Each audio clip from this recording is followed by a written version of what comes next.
Les menstruels, correspondance éclatée à X voix. Salut les copines. Préparer la thématique de l'amour à plein tombait à pic pour moi, qui essaye aussi de redéfinir les lignes des relations amoureuses.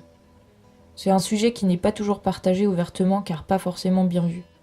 Le schéma du couple hétérosexuel exclusif est quand même la norme. Dès que tu sors de ce sentier battu, t'as l'impression de te retrouver un peu seul. Puis en t'y intéressant, les portes s'ouvrent, les langues se délient et on te raconte des histoires. En fait, de nombreuses personnes tentent d'autres fonctionnements amoureux. Dès le début d'une relation, mais aussi parfois en cours pour faire évoluer une relation de couple. Des gens qui n'ont pas envie de se quitter, mais ont besoin d'autre chose. Avoir plusieurs compagnonnes ou compagnons en même temps en partageant des choses différentes.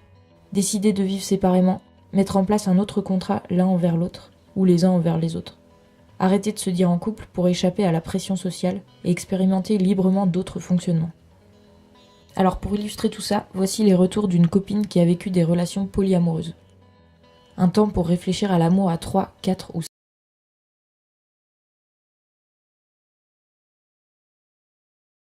Oui, la question du polyamour est de vivre des expériences avec plusieurs personnes et de sortir de l'exclusivité d'un couple. J'ai vécu une expérience où j'étais en relation, une relation qui a duré un petit peu avec une personne et où dès le départ on était en questionnement sur les questions de fidélité, de qu'est-ce que ça voulait dire et d'appartenance et qu'est-ce que ça voulait dire et qu'est-ce que c'est qu'un couple et pourquoi on se doit fidélité envers et contre tout. Et à partir du moment où on a commencé à se côtoyer, on avait un peu établi qu'on n'avait pas trop envie de rentrer dans ce schéma de couple traditionnel. Ouais, lui par exemple, je le mettais pas sur le plan de c'était pas mon copain quoi. C'était une personne que je côtoyais et une personne avec qui je vivais une relation amoureuse.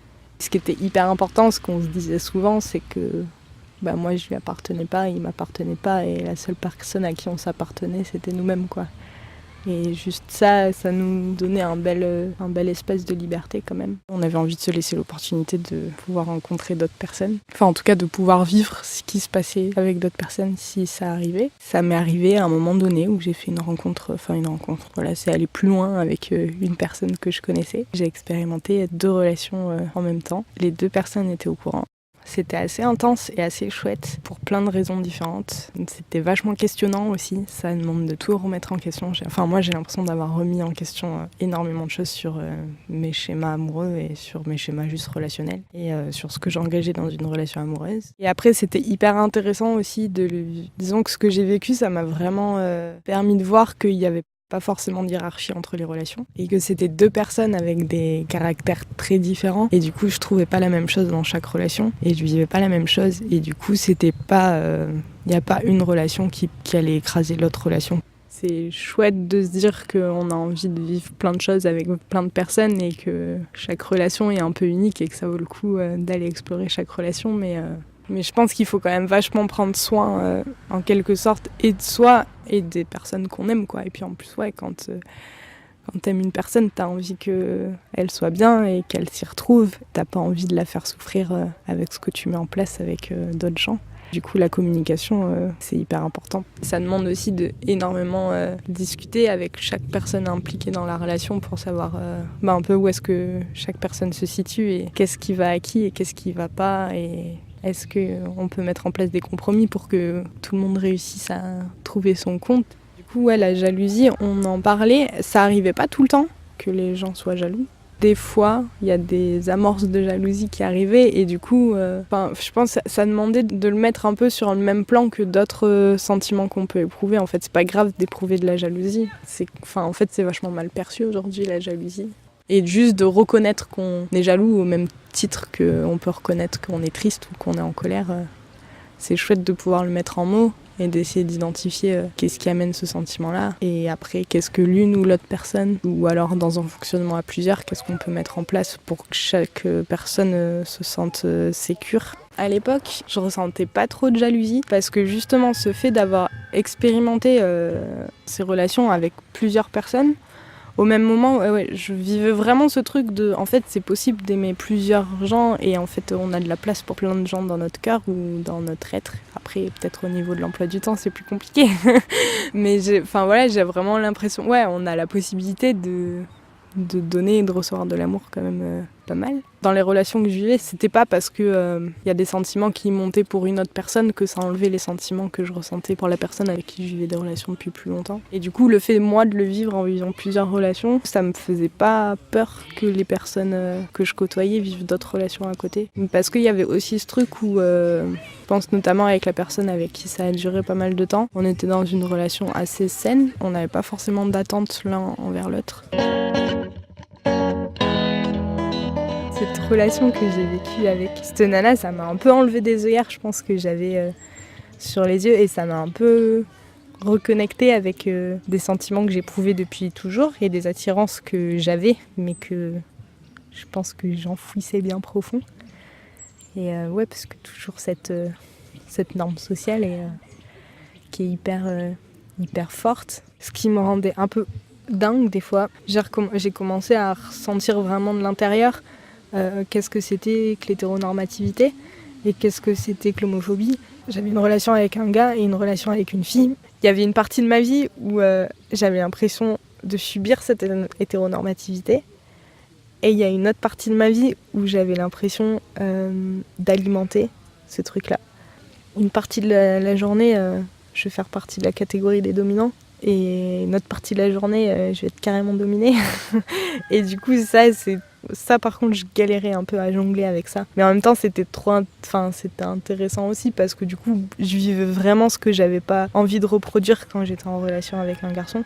Ces deux personnes se connaissaient, elles se côtoyaient pas forcément régulièrement. La première fois où elles se sont croisées et que c'était pas forcément prévu, là, ça a été hyper compliqué. J'étais un peu en panique en voyant une personne arriver alors que l'autre était là et j'avais pas du tout prévu que ça se passe comme ça. Genre d'un coup, ouais, j'avais l'impression qu'il y a tout qui me dépassait et que je contrôlais plus rien. Et en fait, je pense que j'avais aussi surtout peur de les mettre, elles, dans des positions hyper inconfortables, quoi. Et de les renvoyer à des trucs où, en fait, de les mettre devant un fait accompli alors qu'elles étaient au courant des différentes relations que j'avais. Je me dis, on est quand même vachement construit sur un mode de relation monogame. À partir du moment où tu as d'autres relations avec d'autres personnes, même dans l'imaginaire social, tu romps un peu un contrat. Ouais, on appelle ça tromper l'autre, quoi, quand même. Et du coup, même si c'est clair et même si on est fidèle par rapport au contrat qu'on a établi ensemble, c'est pas forcément évident non plus, quoi, parce qu'il y a toute cette construction-là sociale qui nous rattrape un peu en permanence, j'ai l'impression. Autour de moi, il y avait plein de gens qui s'intéressaient à cette question-là et qui avaient envie de la développer dans les relations qu'elles vivaient à deux. Mais je trouvais pas forcément des gens qui vivaient ce que moi je vivais. Et ouais, c'était un peu compliqué des fois. Ouais, il y a certaines questions que tu te poses. Et du coup, ouais, c'est pas évident, quoi, parce que on est quand même bien construit dans des schémas monogames et dans cette espèce de truc de on va trouver la personne qui nous correspond et qui va combler toutes nos attentes jusqu'à la fin de notre vie, envers et contre tout. C'est en discutant ensemble aussi qu'au fur et à mesure, on peut déconstruire tous ces schémas et reconstruire d'autres schémas qui nous correspondent mieux.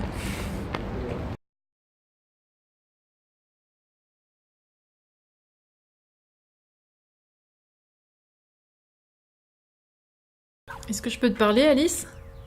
Oui, dis-moi tout. Ben voilà, je supporte plus ma situation avec Simon et Jérôme. Quoi ? Tu veux tout plaquer ? J'en sais rien. J'ai l'impression qu'ils me mettent de plus en plus de côté. Ils se voient de plus en plus tous les deux sans m'en parler. Tiens, l'autre jour, ils m'ont raconté le concert qu'ils étaient allés voir. Et à la fin, j'ai dit « Ah ouais, ça avait l'air super, j'aurais bien voulu voir ça. » Mais pas du tout sur un ton de reproche, hein. Et Jérôme me lance « Ah ouais, t'aimes les concerts, toi ?» Pff.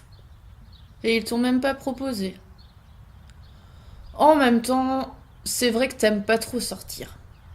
Mais non, mais c'est pas la question de si j'aime ou pas. Je sais pas, moi, ils ont même pas dit qu'ils y allaient. Bah, ils ont pas besoin de tout te raconter, si. Bah, ça a tendance à me vexer. Je sais pas. Toi, tu leur racontes tout. Tu les préviens de tout ce que tu fais. Bah, quand je fais quelque chose avec l'un, j'en parle souvent à l'autre, oui. Je propose. Je te crois pas trop, moi. Et quand t'es seule, que tu fais les choses seule. Mais c'est pas pareil.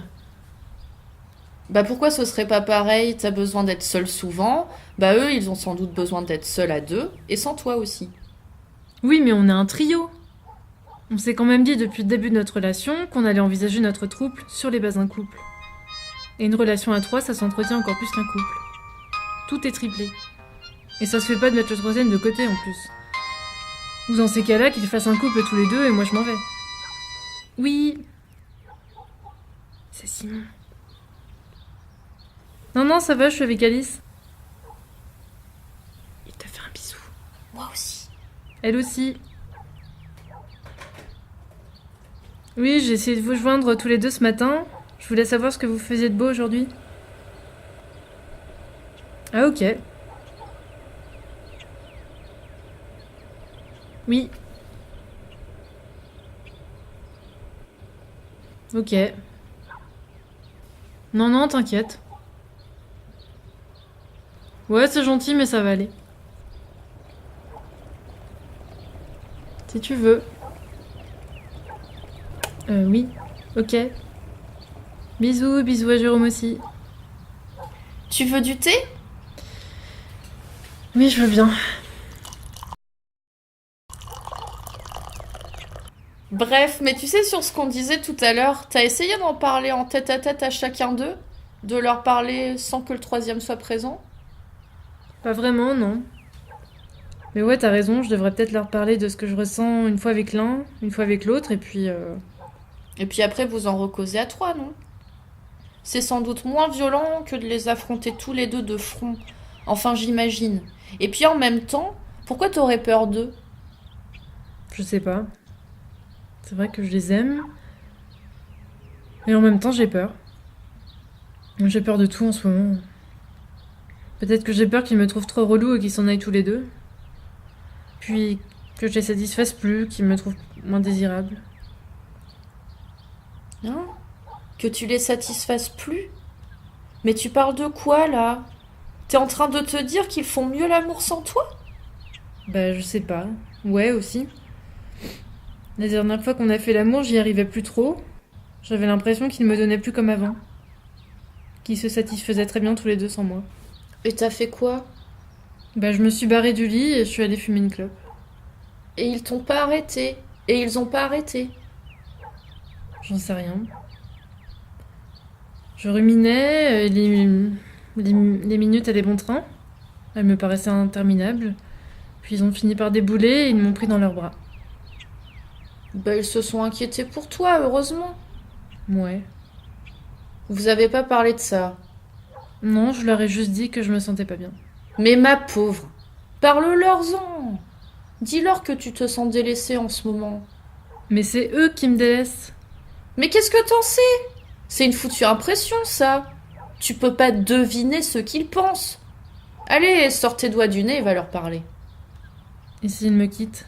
Mais t'en sais rien. Et puis je suis là, moi. T'es pas toute seule.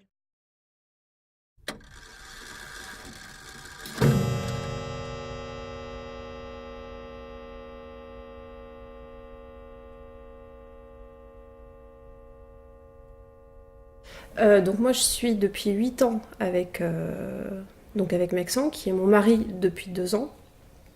Et en fait quand on s'est rencontrés, avant même d'être ensemble, on était à une période de notre vie où je pense on commençait à mettre de côté des choses sur lesquelles on voulait plus négocier, on voulait plus tricher. Et curieusement, la question de la non-monogamie, en tout cas de pouvoir être fidèle, très fidèle sentimentalement, mais pas du tout exclusif, s'est posée très vite. Il y avait tout à inventer, quoi. C'est-à-dire comment construire un couple avec ce désir-là et faire en sorte que ça marche, pas qu'en théorie, et aussi en pratique. Et il dort chez elle quand même, il vit chez elle environ 3 nuits et 3 jours par semaine, quoi. Donc c'est quand même assez suivi, assez construit. Et bizarrement, je pense que si on n'avait pas ça, il manquerait quelque chose à la relation, en fait. On a besoin d'avoir aussi ces personnes extérieures pour pouvoir se retrouver entre nous. Enfin, la relation que j'ai avec mon mari, c'est mon mari, mais c'est mon partenaire, c'est mon confident, c'est mon meilleur ami, c'est mon coéquipier. Mais il y a des choses qui peut pas m'apporter, et moi non plus. Par exemple, Maxence, c'est quelqu'un qui qui peut être très attentionné, très attentif sur certaines choses, mais par exemple, c'est pas du tout quelqu'un qui est câlin ou qui a une tendresse un peu tactile, etc. Ce que moi, dont je vais avoir beaucoup plus besoin et que je vais avoir avec d'autres personnes, mais pas forcément avec lui, quoi. Donc, un exemple assez précis, on est tous les deux dans le milieu, avec des accointances SM au niveau de la sexualité, mais son SM n'est pas le mien. On le vit pas du tout de la même manière et on n'en attend pas forcément les mêmes choses. Donc, moi, ça fait 6 mois que j'ai une relation avec un dominant avec qui ça se passe hyper bien parce qu'on se comprend très bien. Mais ce qu'on fait, je pense que mec, ça le ferait complètement chier. C'est aussi, comment dire, gratifiant pour nous de pouvoir dire ce type de relation existe et elles peuvent très bien se passer et elles peuvent évoluer super bien dans le temps et peut-être inspirer d'autres personnes en disant voilà, ne vous mettez pas des barrières ou ne vous mettez pas de la frustration alors que ce genre de choses peut exister de manière tout à fait sereine et paisible et agréable. Et après, curieusement, les discordes qu'il y a eu par rapport à ça, c'était pas forcément sur la jalousie sexuelle, c'est plus sur les temps partagés à deux. Un soir, il passe me voir au boulot, donc à ce moment-là, j'étais réceptionniste de nuit, avec sa copine, donc fin de soirée, il était 23h, et puis je dis, bah alors, qu'est-ce que vous avez fait de beau? Donc c'était sa copine de l'époque. Elle dit, oh, bah on s'est promené, puis c'était cool, et puis on a même fait la grande roue, donc la grande roue qui est installée tous les étés au bord de la Garonne. Et alors là, je suis devenue, alors pas blême, mais j'ai dit à Mexan, j'ai dit, attends, ça fait 5 ans qu'on est ensemble, ça fait 5 ans que tu me refuses ça. Tu veux pas faire la grande roue avec moi, mais tu le fais avec l'autre. Je dis, attends, là il y a un problème. Et en fait, alors, on s'est accroché gentiment, mais c'était histoire de lui dire, attention, il y a des choses, si tu sais que ça me tient à cœur, ne les fais pas avec d'autres alors que tu pourrais les faire avec moi, quoi. C'est pas sympa.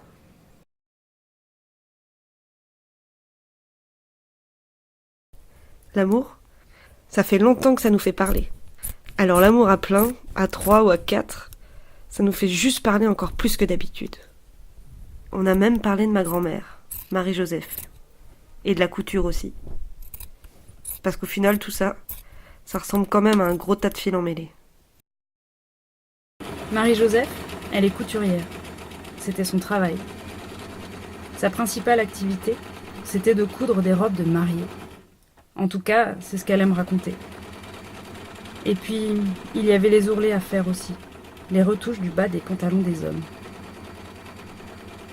Ta grand-mère, elle a grandi dans ce modèle-là. Apprendre un métier de femme, trouver son mari, se marier, faire des enfants, les élever, coudre les ourlets de son mari, puis après ceux des autres aussi.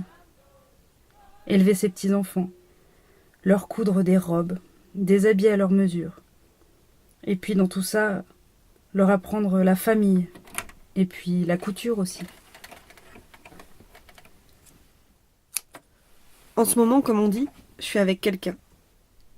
Ma grand-mère, Marie-Joseph, elle me prédit des enfants, une famille aussi. En fait, elle te prédit son modèle, celui de sa vie, celui qu'on lui proposait et qu'elle a taillé à sa mesure. D'ailleurs, ta grand-mère, elle n'a jamais pu coudre sans patron. Elle avait elle-même appris comme ça. Apprendre à le lire, à le suivre à la lettre, pour faire en sorte qu'au final, ça ressemble au dessin ou à la photo.